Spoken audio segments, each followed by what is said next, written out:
Oesophagus कहाँ complete हो गया जी?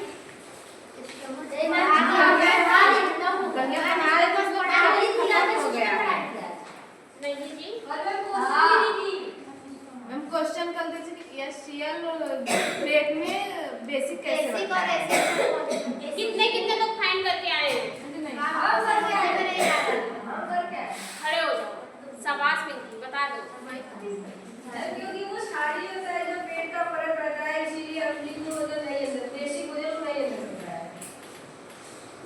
एसिड को अंदर नहीं लेता है क्योंकि वो क्षारीय होता है। तब बेसिक हमारा भोजन बेसिक कैसे बनता है? देखो हमारा टेंशन तुम समझी नहीं, बहुत अच्छी बात बोली हो। वो क्षारीय होता है इसलिए वो क्षारीय वाले अम्लीय वाले भोजन को नहीं लेता है। एक बात याद रखिएगा, हमारा जो स्टमक होता है उसको कितने भाग में बांटा गया था? 3। ऊपर वाले को किस नाम से जानते हैं? कार्डियक। बीच वाले को? फंडस। बीच वाले को किस नाम से जानते हैं? फंडस। लास्ट वाले को? पाइलोरस।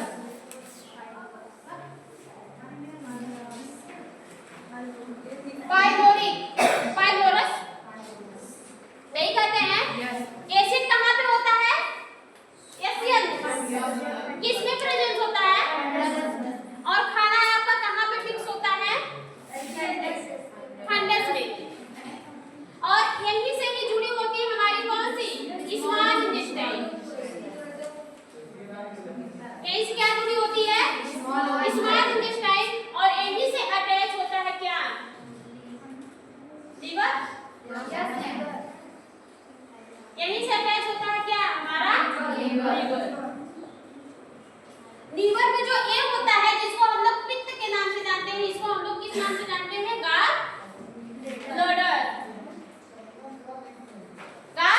ब्लडर, जहां से हमारे पित्त का सिक्रीशन होता है। इतनी बात समझ में आई? अब देखो स्टमक तो समझ में आ गया था ना। स्टमक में जो हमारे पाइलोरिक होते हैं इसमें 2 टाइप की एंजाइम पाई जाती है। कौन कौन सी थी? रेजिन था। कौन सी एंजाइम थी? रेजिन। और एक कौन सा था? पेप्सिन। रेजिन था। प्रोटीन को डाइजेस्ट करने के लिए एक एंजाइम भी निकलती है जो प्रोटीन्स को तोड़ती है। कौन? म्यूकोसा प्रोटीन्स को तोड़ती है। बैठ जाइए पिंकी। स्टमक खत्म हो गया था, स्टमक को छोड़ते हैं। हमने ये बताया था कि जो हमारे स्टमक होते हैं वो 4 भाग के होते हैं। इसमें कौन कौन सी बीमारी होती है हम सब बता दिए थे।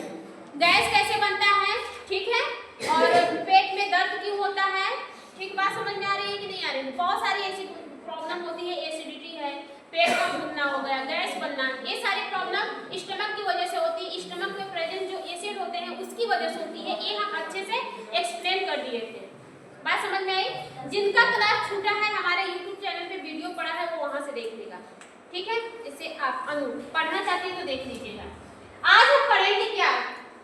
Small intestine.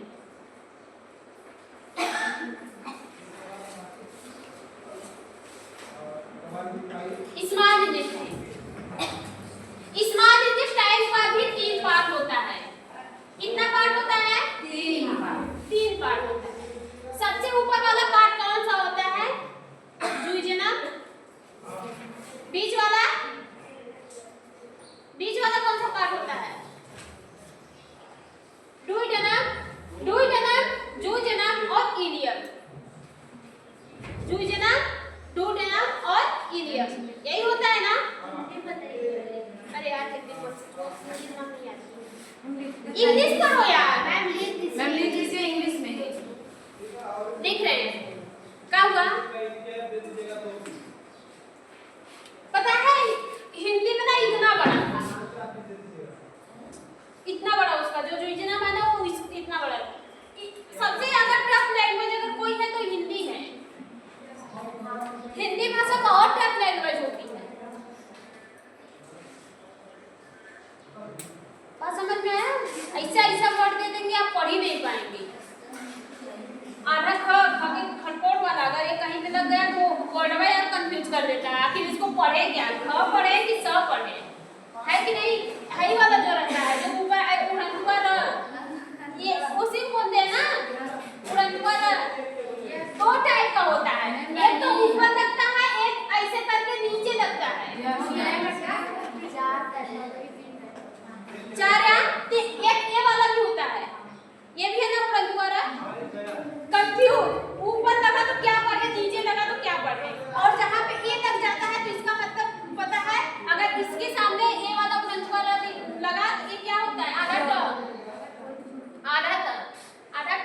बनाता है। अगर ए वाला लग जाए तो ए वाला ट्री तो कंफ्यूज ना। अगर ये क्या है जब पे ए लग जाए तो क्या होगा? एक प्लस से टमाटर है, जैसे टमाटर पे ए लग जाएगा तो क्या टी पे ए लगेगा तो क्या होगा? टा क्या होगा? क्या हुआ? चमकना नहीं दिख रहा है। ये मेरा टी है, चेयर को 5 मिला दीजिए, इसे बैठ जाइए। एक टी है, टी पे एक की मात्रा लगेगी तो आपको पता है क्या होगा? टा। अगर इसको और ये क्या है, यहाँ पे आधा टा बनाना है ना, तो यहाँ पे आप क्या करेंगे? डबल टी बना देंगे। टट्टा लिखना हो टट्टा तो डबल टी आप बना देंगे। इंग्लिश ना थोड़ा सा इजी पड़ता है, हिंदी आप घुमा देता है, हिंदी बहुत घुमाता है। बात समझ में आई कि नहीं आई? तो छोड़ो, ये सब बेसिक चीजें होती हैं, एलकेजी यूकेजी में पढ़ाया जाता है। कन्हैया गोल वाले पढ़े हो? गए हो कहीं सतुआ खाने? Yes ma'am. सतुआ खाने गए हो? Yes ma'am. उसमें पढ़ा जाता है। देखो, जो हमारी स्मॉल इंटेस्टाइन होती है, ये कितने फीट की होती है? 6 मीटर की होती है। इसकी लंबाई, इसकी लेंथ लिखते हैं स्मॉल इंटेस्टाइन। स्मॉल इंटेस्टाइन की लेंथ कितने मीटर होती है? लेंथ कितनी होती है? 6 मीटर। मीटर में होती है। कितना है? 6 मीटर की होती है। 6 सेंटीमीटर होता है। 6 मीटर की इसकी क्या होती है? लंबाई होती है। हमारी जो स्मॉल इंटेस्टाइन होती है वो लार्ज इंटेस्टाइन से बड़ी होती है। कंफ्यूज मत होइएगा। ए हेलो नेहा, क्या हुआ भाई?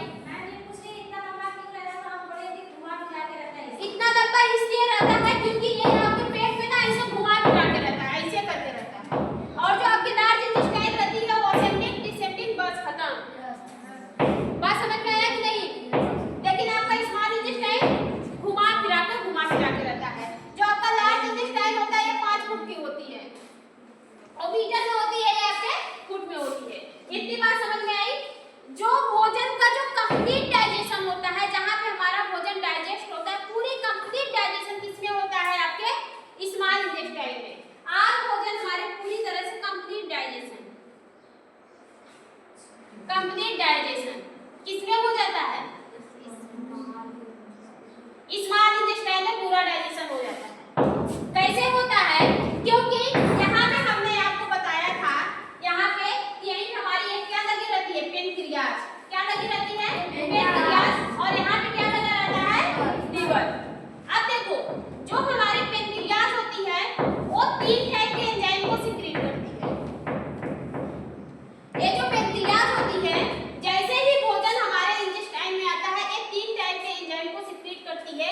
इसको आप लोग टैब के नाम से भी जान सकते हैं। टी मतलब क्या होता है? ट्रिप्सिन। ठीक है। ए मतलब क्या होता है? एमाइलेज। पी मतलब क्या होता है? पेप्सिन।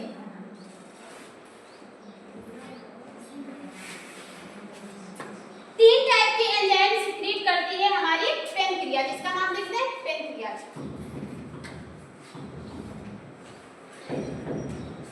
पेनक्रियाज। इसके अलावा पेनक्रियाज अदर एंजाइम भी सिक्रीट करती है। अदर में जैसे इंसुलिन। इतनी बात समझ में आई? हमारा जो स्मॉल इंटेस्टाइन होता है इसको 3 भाग में बांटा गया है, लेकिन उसके पहले हम लोग पढ़ेंगे किसको? पेनक्रियाज को। पेनक्रियाज हमारी कोई ऑर्गन नहीं, ये क्या है? पेनक्रियाज हमारी क्या है? ग्लैंड है। क्या है? ग्लैंड है। ग्लैंड मतलब ये अपने अंदर से क्या करती है? हार्मोन्स को सिक्रीट करती है। क्या करती है? हार्मोन्स को, एंजाइम को सिक्रीट करती है। कुछ हार्मोन्स और कुछ एंजाइम को सिक्रीट करती है कौन? पेनक्रियाज। इस पेनक्रियाज में जो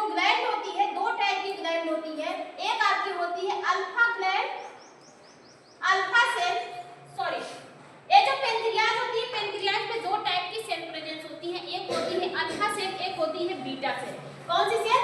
अल्फा सेल, एक आपकी होती है बीटा सेल। जो अल्फा सेल होती है ये डाइजेस्टिव एंजाइम को सीक्रेट करती है। क्या सीक्रेट करती है? Enzyme, enzyme. और जो आपकी बीटा सेल होती है ये आपके हार्मोन्स को सीक्रेट करती है। हार्मोन्स किसको सीक्रेट? बात समझ में आई? जो आपकी पेनक्रियाज होती है एक कंप्लीट डाइजेस्टिव एंजाइम छोड़ती है। पेनक्रियाज जो होती है वो कंप्लीट डाइजेस्टिव एंजाइम छोड़ती है। जैसे एक जो मेरा कौन सा है इसको टैग के नाम से याद कर सकती है, ट्रिप्सिन, एमाइलेज और आपका पेप्सिन। जो पेप्सिन होता है यहाँ पे देखिए, जो पेप्सिन होता है एक किसको डाइजेस्ट करता है? जो फैट होते हैं ना उसको पचाता है। जो तेल मसाला आप खाते हैं उसको पचाता है कौन? पेप्सिन। ठीक है। और इसके बाद जो एमाइलेज होता है, जो एमाइलेज होता है एक कार्बोहाइड्रेट का पाचन करता है। कार्बोहाइड्रेट का पाचन करता है। इसके बाद जो आपका ट्रिप्सिन होता है, ट्रिप्सिन एक किसका पाचन करता है? प्रोटीन्स का। सही है? सही है? पास में आओ, पास में। बात समझ में आई? एक कंप्लीट एंजाइम कहां से सीक्रेट हो रही है? आपके पेनक्रियाज से। देखिए बात समझ में आई? जो आपकी पेनक्रियाज होती है वो एक टाइप की क्या होती है? ग्लैंड होती है। क्या होती है? ग्लैंड होती है। इसके अंदर से हार्मोन्स भी सीक्रेट होते हैं और एंजाइम भी सीक्रेट होते हैं। पेनक्रियाज के पास दो टाइप की सेल होती है। कितने टाइप की सेल होती है? दो टाइप की सेल होती है। एक आपकी होती है अल्फा सेल, एक आपकी होती है बीटा सेल। जो अल्फा सेल होती है वो डाइजेस्टिव एंजाइम को सीक्रेट करती है और जो बीटा सेल होती है वहां से सिर्फ क्या निकलते हैं? हार्मोन्स निकलते हैं। और कौन सा हार्मोन्स है? इंसुलिन हार्मोन्स है। बात समझ में आई? इसमें है पेप्सिन, एमाइलेज, ट्रिप्सिन। जो पेप्सिन होता है फैट का पाचन करता है, एमाइलेज आपका कार्बोहाइड्रेट को पचाता है और जो आपका ट्रिप्सिन होता है वो प्रोटीन को पचाने का काम करता है। इतनी बात समझ में आई? एक जैसे ही भोजन हमारा किसमें आएगा? स्मॉल इंटेस्टाइन में आएगा, तैसे ही एंजाइम को सीक्रेट कर देगी और भोजन स्मॉल इंटेस्टाइन में ही कंप्लीट पाचन कर देता है। अब यहाँ पे जो लीवर होता है, लीवर गाल ब्लडर में जो पित्त होते हैं उसको बनाता है। गाल ब्लडर में जो पित्त होते हैं ये आपका क्या है? गाल ब्लडर। इसमें एक पित्त भी प्रेजेंट होता है जो क्षारीय होता है। किस नेचर का होता है? क्षारीय। अगर आप चिकन को देखे होंगे, चिकन को कटते हुए देखे होंगे, क्यों सीमा हैदर काटी हो? जो मुर्गा सब लोग काटते हैं, मुर्गे में ना एक ग्रीन कलर का ऐसे ही पित्त होता है। ग्रीन कलर का ऐसे ही पित्त होता है। उसके अंदर क्या भरा होता है? एक लिक्विड भरा होता है। उसी को पित्त बोल रहे हैं। अगर गलती से एक पित्त कट गया पूरा चिकन खराब कर देगा। वो इतना क्षारीय होता है। बात समझ में आया? एकदम पूरा चिकन के टेस्ट को खराब कर देता है। और यही पित्त हमारे पेट में भी रहता है। ठीक है। ये जो गाल ब्लडर होता है एक पित्त को स्टोर करने का काम करता है, न कि बनाने का काम करता है। समझ में आ रहा है कि नहीं? ये जो गाल ब्लडर होता है जो हमारे लीवर से अटैच है, एक पित्त को सिर्फ कार्बोहाइड्रेट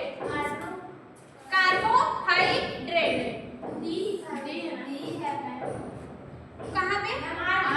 CARD है मैम, डी रहेगा ना? कार्बोहाइड्रेट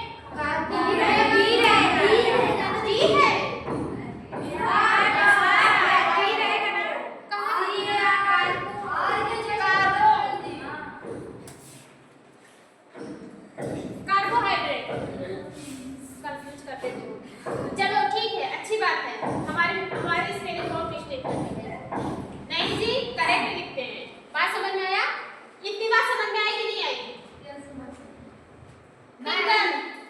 लीवर से अटैच नहीं होता है भोजन?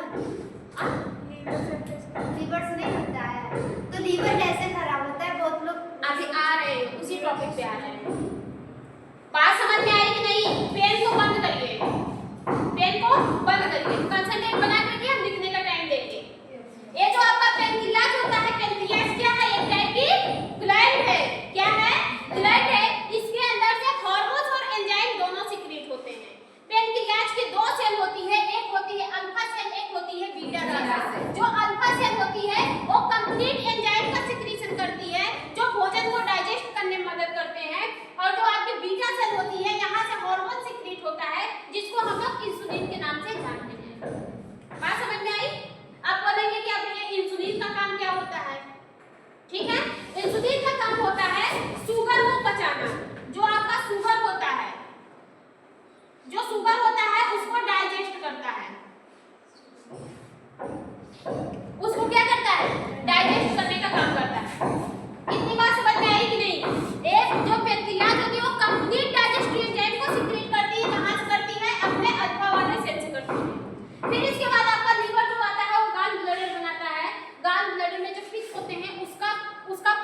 करता है उसको बनाने का काम करता है, लेकिन स्टोर किसमें रहता है? गाल ब्लैडर में रहता है। किसमें स्टोर रहता है? गाल ब्लैडर में। अब ये जो हमारी स्मॉल इंटेस्टाइन होती है, इसके 3 पार्ट होते हैं। ऊपर वाले पार्ट को डुओडेनम के नाम से जानते हैं, डुओडेनम के नाम से जानते हैं, और जो बीच वाला पार्ट होता है इसको हम लोग दुओडेनम के नाम से जानते हैं, दुओडेनम। एक जो ये वाला पार्ट होता है इसको इलियम के नाम से जानते हैं, इलियम। कौन कौन सा है? Duodenum, duodenum, ileum. जो अपर वाला पार्ट होता है उसको डुओडेनम के नाम से जानते हैं, जो मिडल वाला पार्ट होता है उसको दुओडेनम के नाम से जानते हैं, और जो लास्ट वाला पार्ट होता है इसको इलियम के नाम से जानते हैं। इतनी बात समझ में आई कि नहीं? अपर वाले पार्ट को डुओडेनम, बीच वाले पार्ट को दुओडेनम, लास्ट वाले पार्ट को इलियम। बात समझ में आया? हमने बोला कि जो कंप्लीट एब्जॉर्प्शन होता है, जो कंप्लीट डाइजेशन होता है आपके भोजन का, वो किसमें होता है? स्मॉल इंटेस्टाइन में होता है। सिर्फ वाटर बचता है और आपको जो न्यूट्रिशंस होते हैं वो बचते हैं, उसका डाइजेशन नहीं होता है, उसका सिर्फ डायरेक्टली क्या होता है? एब्जॉर्प्शन होता है। बात समझ में आई? पहले बता दिए थे, ठीक है।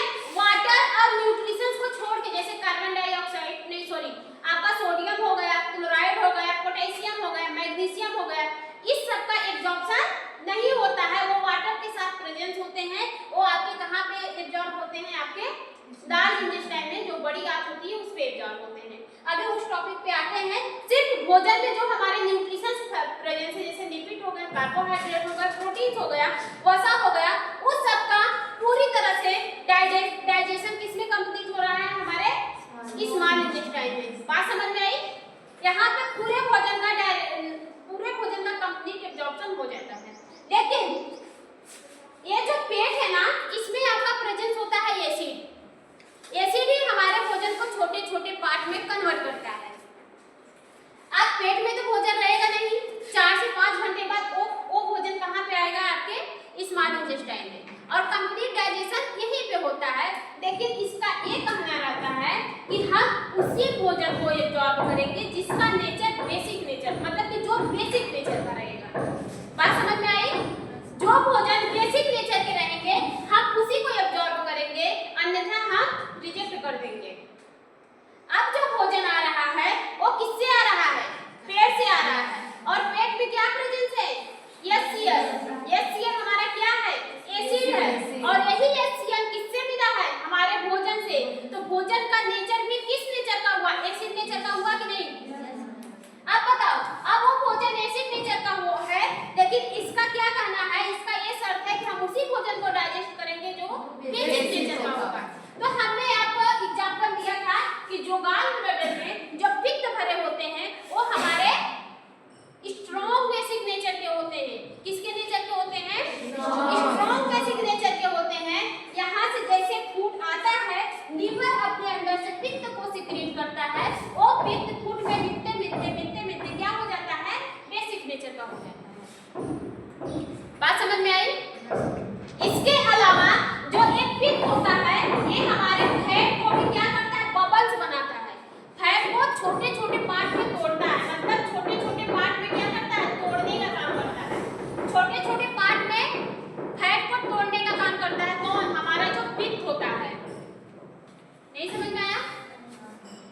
जो पित्त होता है वो हमारे भोजन को बेसिक नेचर प्रोवाइड करता है, मतलब भोजन को बेसिक बनाने में मदद करता है। इसके अलावा जो हमारे फैट होते हैं, जो पूरी तरह से एब्जॉर्ब होते हैं, उसको छोटे छोटे पार्ट में बबल्स बनाता है। ऐसा बबल जैसे इनो को आप पानी में डालेंगे तो उसमें से बुलबुला निकलता है, वैसे ही ये हमारे फैट को बनाते हैं। जो लिपिड, जो तेल वसा आप लोग चिकनी चीजें जो खाते हैं, उसको क्या करता है? बबल्स बनाने में मदद करता है। इतनी बात समझ में आई? डाउट हुआ? क्लियर हुआ कि नहीं? जो यही रहता है, जो आपका गाल ब्लैडर रहता है, उसी में हाई बेसिक नेचर के एक केमिकल प्रेजेंस होता है जिसको हम लोग पित्त के नाम से जानते हैं। वो हमारे फैट को बबल्स बनाने के साथ साथ वो हमारे भोजन को बेसिक नेचर प्रोवाइड करता है। समझ में आया सबको? समझ में आया कि नहीं? अब इसमें हमारा पूरी तरह से क्या होता है? डाइजेशन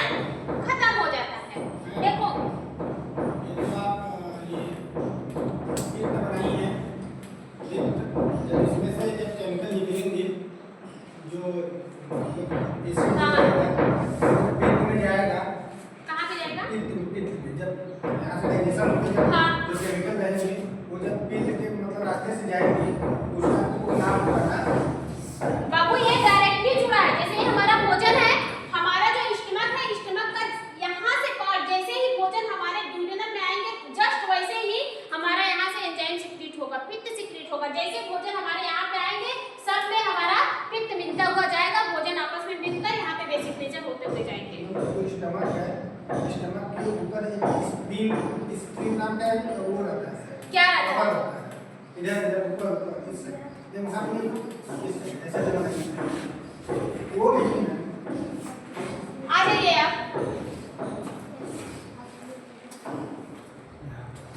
यहाँ पे स्क्रीन नाम का ये कुछ मतलब नशे रहते हैं, यहाँ से देखो हाथ ये मिलते हैं तो वही तो हम यहाँ पे बताए तो हैं, यहाँ से जब ये नशे मिलेंगे तभी यहाँ डाइजेशन होगा ना, मतलब यहाँ पे डाइजेशन नहीं होता है, मतलब जो मैं केमिकल रहेंगे ना सिक्रीट करने हाँ, का जो secrete बता रहे करने का हैं जो तुम्हारे वो मैसेज जाता है ब्रेन तक। हाँ ठीक है, तो उतना मत जाइए, उतना मत जाइए, वो आपकी ब्रेन लगी होती है तो वो मैसेजेस को ब्रेन तक भेजती हैं कि अब भोजन आ रहा है आपके इंटेस्टाइन में, आप क्या करिए, पित्त को छोड़िए। यहाँ पे जो आप स्पिरिट बता रहे हैं वो आपकी क्या होती है, ये नर्व होती है, ये नर्व ब्रेन को मैसेजेस भेजती है कि देखो इसमें जो भोजन है वो आप आपके स्मॉल इंटेस्टाइन में जा रहा है, आप अपने अंदर से पित्त को निकालिए। तब जैसे इसको मैसेज मिलता है ये पित्त को निकालना स्टार्ट कर देता है, ये वही बताए। ठीक है, बात समझ में आई? हमारे बॉडी में जितनी भी एक्टिविटी है सबके लिए एक मैसेज हमारे ब्रेन तक जाता है। बात समझ में आए? हर एक एक्टिविटी के लिए आपकी बॉडी में जितनी भी फिजिकल एक्टिविटी होती है वो ऑटोमेटिक नहीं होती है, वो किसके थ्रू होती है, ब्रेन के थ्रू होती है। हम बताए थे कि हमारे बॉडी में दो तरह के न्यूरॉन्स होते हैं, एक सेंसरी न्यूरॉन्स, एक मोटर न्यूरॉन्स। जो सेंसरी न्यूरॉन्स होता है वो बॉडी से सिग्नल को ब्रेन तक ले जाता है और ब्रेन जब उसके प्रति एक कमांड भेजता है तो उस मैसेजेस को हमारा मोटर न्यूरॉन्स आपके ऑर्गन तक लाके देता है। ठीक है, एक फंडा हम आपको जब नर्वस सिस्टम पढ़ाएंगे उसमें कंप्लीट करेंगे। बात समझ में आई? इतना समझ में आया कि नहीं? अब देखो इतनी बात समझ में आई कि नहीं? पूरी तरह से हमारा इसमें क्या होता है, डाइजेशन खत्म हो जाता है। अब देखो इसी में होती है बीमारी, इसी में होती है बीमारी, जैसे शुगर की। किसकी बीमारी? शुगर की बीमारी इसी में होती है। कैसे होती है?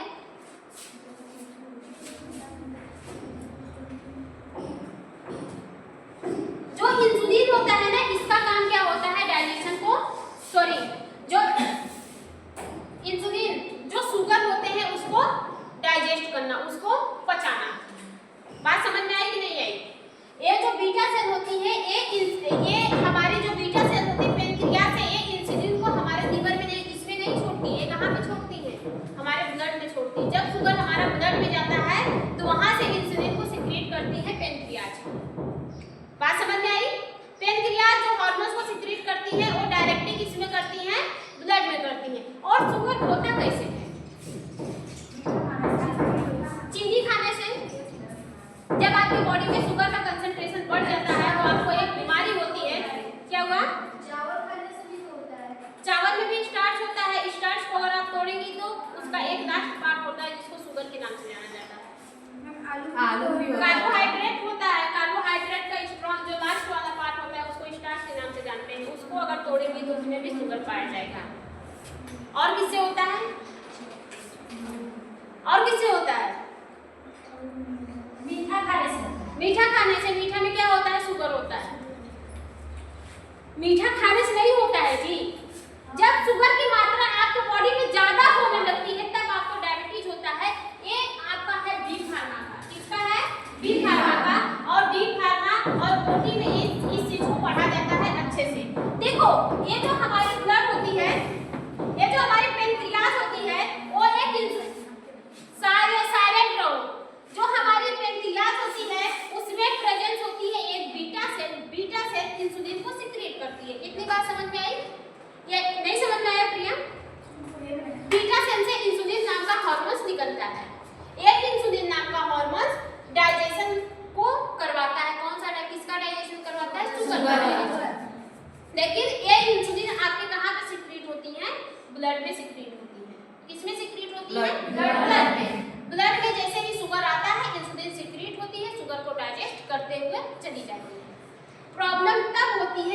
इस शुगर का कंसंट्रेशन आपके बॉडी में बढ़ता है। अब इस शुगर का कंसंट्रेशन आपके बॉडी में बढ़ेगा क्यों? क्योंकि जब इसका डाइजेशन नहीं होगा, जब शुगर आपका डाइजेस्ट नहीं होगा, आपके बॉडी से बाहर ही नहीं निकलेगा, तो आपके ब्लड में क्या होता है? इकट्ठा होने लगता है। होता है कि नहीं? वो आपके ब्लड में क्या होता है? इकट्ठा होने लगता है।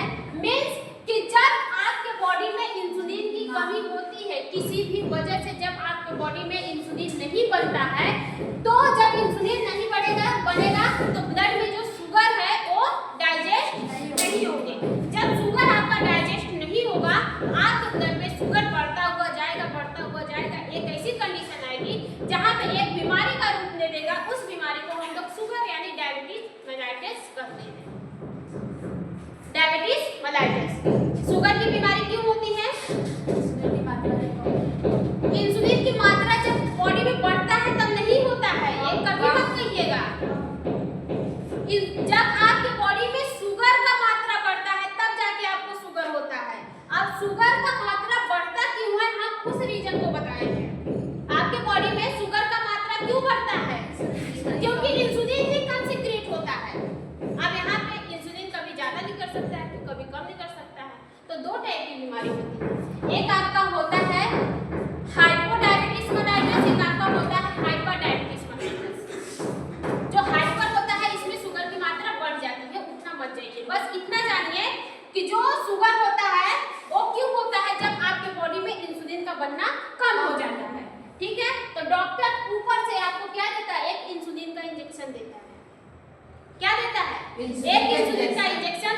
और इंसुलिन जो डायबिटीज मेलाइटिस होती है वो दो टाइप की होती है, एक होती है टाइप 1 डायबिटीज मेलाइटिस, एक होती है type 2 diabetes mellitus. Type 1 diabetes mellitus में इंसुलिन की जरूरत हमेशा पड़ती है। एक बात समझ में, जो टाइप 2 डायबिटीज मेलाइटिस होते हैं उसमें जरूरत पड़ने पे पड़ती है, मतलब कि इसको बना देती है। जो आपकी बीटा सेल है जो इंसुलिन को सीक्रेट करती है, कुछ दवा उसको बना देती है और कुछ तो इंसुलिन बनेबे नहीं करती है। तो जिस केस में इंसुलिन नहीं बनता है उसमें हमेशा आपको ऊपर से इंसुलिन दिया जाता है। तो इंसुलिन का इंजेक्शन कहाँ पे लगता है? नाभि के चार हट की लगता है। नाभि के 4 अंगुल हट की लगता है। डर्मन लगता है, स्किन पे लगता है कि पेट में से घुसे? स्किन पे लगता है। स्किन पे लगता है। जो ऐसे स्किन को ऐसे उठाते हैं, पेट के ऐसे उठाते हैं, बस उसी के जो सबसे ऊपर वाली लेयर होती है उसी पे इंजेक्शन को देते हैं। मतलब पेट में नहीं घुसे देते हैं, सीधा लीवर में इसको पंचर कर देगा। रहता है क्या? 40 डिग्री पे ही रहता है उसका इंजेक्शन। कितने पे? 40 डिग्री। 40 ज्यादा हो जाएगा। जो आपका 90 डिग्री का होता है वो आईएम लगता है, ठीक है, इंट्रामस्कुलर सीधा लगता है। 45 डिग्री पे आपका वेनस लगता है, इस वाले पे लगता है। और जो डर्मन होता है, डर्मन आपका 35 से 30 बात समझ में आया कि नहीं आया? तो सब क्या हुआ? आप सो रही हैं, नहीं समझ में आएगा बाबू? इतनी बात समझ में आई? शुगर क्यों होता है? इंसुलिन की कमी से होता है। इंसुलिन जब कम नहीं करेगा तो हमारा शुगर का डाइजेशन कम करेगा। जब शुगर हमारे कम डाइजेस्ट होंगे तो हमारे बॉडी से कम नहीं करेंगे। जब शुगर हमारे बॉडी से कम नहीं करेगा वो अपनी संख्या को हमारे ब्लड में बढ़ाने लगेगा। एक कंडीशन ऐसा आएगा जो वो बीमारी का रूप ले लेगा, जिसको हम लोग डायबिटीज के नाम से जानते हैं। अब डॉक्टर क्या करता है? ऊपर से इंसुलिन देता है। एक इंसुलिन जाके आपके शुगर में, जो आपके ब्लड में जो शुगर है उसी को डाइजेस्ट करता है। बात समझ में आई? उसी को डाइजेस्ट करता है। अब कैसे डाइजेस्ट करता है ये ना जानिए, ठीक बात समझ में आया कि नहीं? जैसे हमारा इंसुलिन डाइजेस्ट करता है वैसे ये भी डाइजेस्ट करता है। इतनी बात सबको क्लियर हुआ? क्लियर हुआ कि नहीं? अब यहाँ पे लीवर में भी इन्फेक्शन होता है। हमारा लीवर में भी इन्फेक्शन होता है। लीवर में एक बीमारी होती है जिसको हम लोग हेपाटाइटिस के नाम से जानते हैं। किस नाम से जानते हैं? Hepatitis.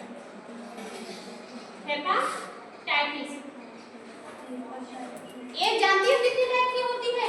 Hepatitis A, hepatitis B, hepatitis C, hepatitis D, hepatitis E. इतने टाइप की होती है।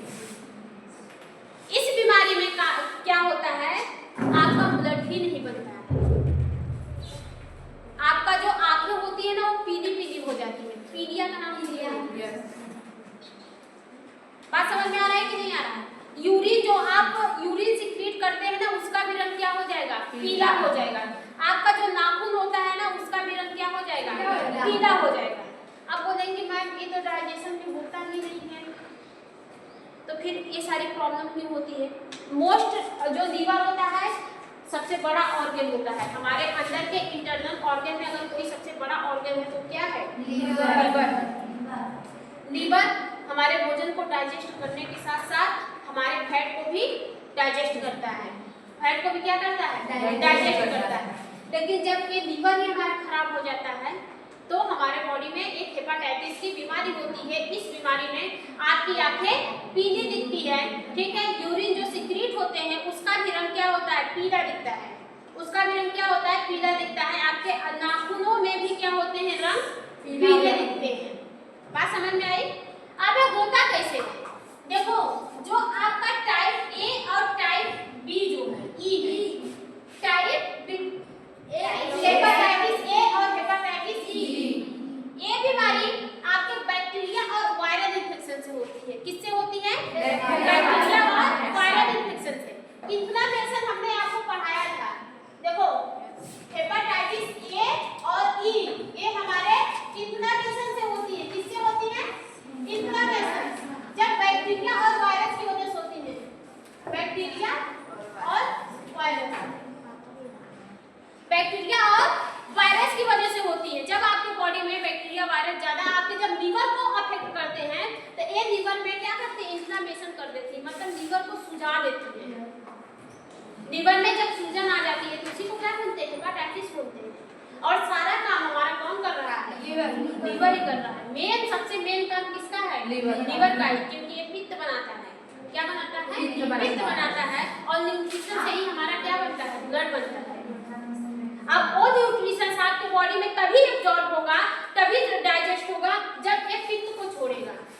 जब ये क्या करेगा? पित्त को छोड़ेगा, तभी तो पूरा कंप्लीट डाइजेशन होगा। ये पित्त देवे ना करे, कर लो भाई तुम स्मॉल इंटेस्टाइन डाइजेशन करके दिखाओ, करवे नहीं करेगी। जब नहीं करेगी तो जो न्यूट्रिशंस है आपके भोजन में वो आपके पेट में अंदर जाएंगे, आपके बॉडी में जाएंगे? नहीं जाएंगे। जब नहीं जाएंगे तो ब्लड बनेगा आपकी बॉडी में? नहीं बनेगा। तो मेन फंडा किसका होता है? इसी का ही होता है, लीवर का ही होता है। जब लीवर में सूजन हो जाती है तो उस कंडीशन को हेपाटाइटिस बोलते हैं। ये भी आपकी hepatitis 1, hepatitis B, hepatitis C, hepatitis E होती है। इतने टाइप की होती है। इस सब को ना अच्छे से डिटेल में पढ़ाया जाता है। होता क्यों है? बैक्टीरिया और वायरल की वजह से। और जो आपका हेपाटाइटिस बी, हेपाटाइटिस सी और हेपाटाइटिस जो डी है, ये जानती हो किससे होता है? नहीं पता। गंदा खान पान से होता है।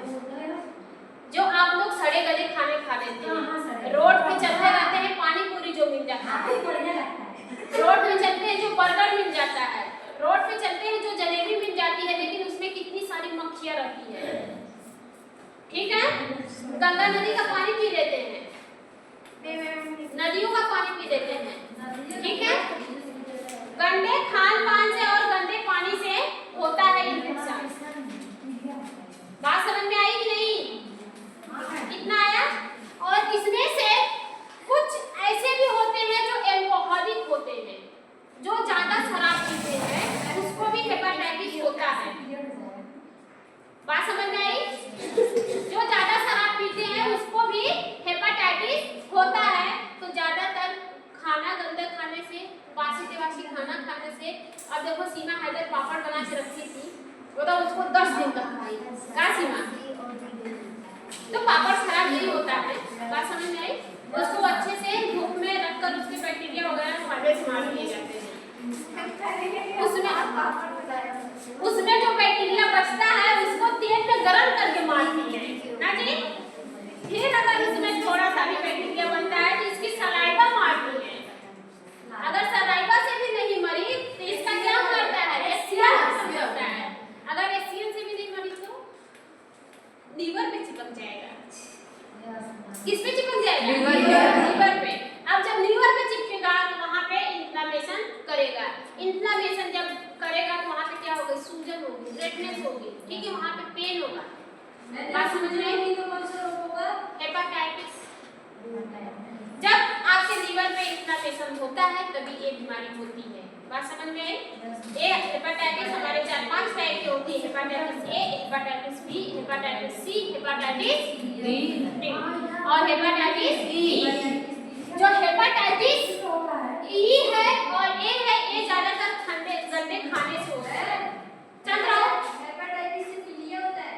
हाँ? हेपेटाइटिस से पीलिया होता है। हेपेटाइटिस से पीलिया होता है क्योंकि उसमें ब्लड नहीं बनता है। पीलिया होता है कि नहीं पता है, उसका इंजेक्शन दिया जाता है, उसमें आपकी आंखें पीली हो जाती हैं, नाक में धब्बे दिखते हैं, यूरिन जो आप लोग सिक्रीट करते हैं उसका भी कलर क्या होता है? पीला होता है। ए साइलेंट रहो, क्या हो रहा है? होता है, बोल रहे हैं होता है। अब देखो, अब इसमें हमने बताया कि जो हमारा हेपेटाइटिस ए और हेपेटाइटिस ई जो होता है ये गंदे खान-पान से होता है। किससे होता है? गंदे खान-पान से होता है और हमारे बैक्टीरिया और वायरस की वजह से होते हैं। बैक्टीरिया वायरस सॉरी गंदे खान-पान से बैक्टीरिया और वायरस की वजह से होते हैं और ये सब हमारे गंदे खान-पान से होते हैं। इसके अलावा दूसरी चीजों से भी होती है, जैसे ब्लड चढ़ता है, सबको चढ़ता है।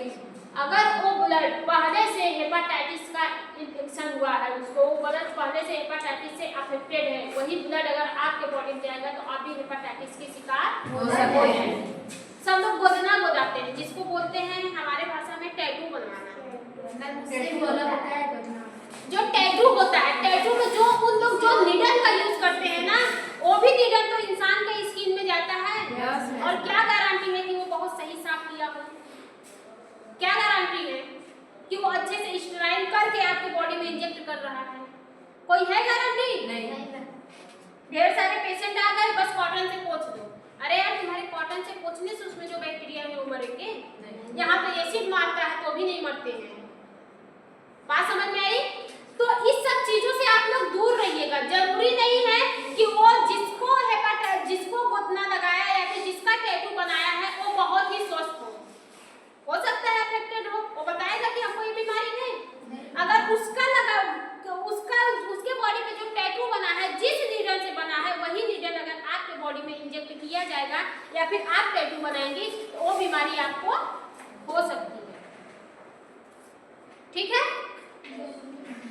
इसके अलावा संभोग करने से भी होता है, अनप्रोटेक्टेबल संभोग करने से होता है। बात समझ में आई? ये ज्यादातर शादीशुदा औरतों में ज्यादा फैलता है। अगर एक पार्टनर हेपेटाइटिस का शिकार है, अगर वो प्रोटेक्शन यूज नहीं किया है तो उसकी जो महिला होती है वो भी बीमार पड़ सकती है। बात समझ में आई? आप लोग जाती हैं तो एक इंजेक्शन जो लगता है आप लोग को, अगर वो इंजेक्शन दूसरे को लग गया है तो आप लोग उस इंजेक्शन को अपने बॉडी में मत इंजेक्ट करवाइएगा। हालांकि हॉस्पिटल में होता नहीं है, लेकिन अगर आपके सामने ऐसा लग जाए या फिर आप लोग भी आगे चल के डॉक्टर बनने वाली हैं या फिर बहुत सारे हैं जिसका मेडिकल फील्ड में इंटरेस्ट है, तो जो इंजेक्शन आप दूसरे के बॉडी में लगाएंगी वही इंजेक्शन दोबारा किसी अदर पर्सन पर यूज नहीं करना है। बात समझ में आई? क्योंकि होता किससे है? इसी सब चीजों से फैलता है, एक दूसरे से फैलता है। ठीक है? और सबसे ज्यादा फैलाने का जो है वो आपका नीडल है। गोदने गोदाने के बड़े शौकीन होते हैं। ब्लड में सबको ब्लड चढ़ता है, हॉस्पिटल में सबको ब्लड चढ़ता है। अगर ब्लड में अफेक्टेड, ब्लड हमारा हेपेटाइटिस से अफेक्टेड है तो आने वाला पेशेंट भी, जिस पेशेंट को चढ़ रहा है वो भी हेपेटाइटिस से अफेक्टेड हो जाएगा। सिम्टम की बात करें, सिम्टम में आंखें पीली हो जाती हैं, पेट में दर्द होता है, तेज बरोड़, नाखून में पीले हो जाते हैं। ठीक है? यूरिन का सिक्रीशन पीला होता है। बात समझिए? यूरिन का कलर चेंज हो जाता है, पीला होता है। तेज बुखार आता है, पूरी बॉडी में दर्द होता है। फिटनेस जिसको कहते हैं, फटीग में यही होता है, तेज बुखार, पूरी बॉडी में दर्द और एकड़न होती है। भूख कम लगती है। भूख क्या होता है? कम लगती है। इतनी बात समझ में आई सबको? हेपेटाइटिस की पहचान कर लेंगे आगे को देखकर। बचने के लिए क्या करेंगे? Inflammation bacteria. लो भाई, इन्फ्लेमेशन बैक्टीरिया लगाएंगे कि हेपेटाइटिस का टीका लगाएंगे? टीका सुनी हो ना? हेपेटाइटिस का टीका लग रहा है, उसका टीका लगवाएंगे। वैक्सीन आती है, उसको लगवाना बात समझ में आई? अब इसके बाद हमारे